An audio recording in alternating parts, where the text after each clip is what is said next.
Hello, you see, many retirees want to grow fresh vegetables at home so they can enjoy healthier food, stay active in retirement, have meaningful hobby, and save some money on groceries.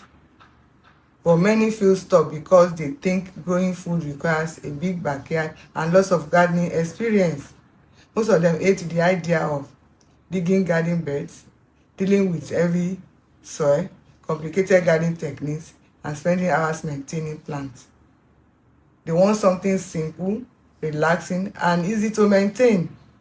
And the best solution to that is, instead of traditional gardening, you can use simple container gardening.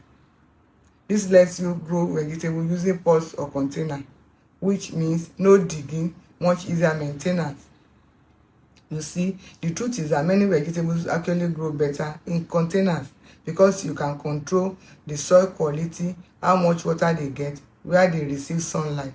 So you don't need to build a large garden to grow fresh food. A small sunny space is enough. And here is a quick beginner method anyone can try even this week. Step 1, choose one easy vegetable.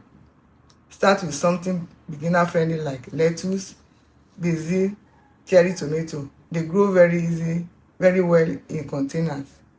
Step 2, use the right size container. Choose a pot that is at least 10 to 12 inches deep so the roots have space to grow. Place it in a sunny spot.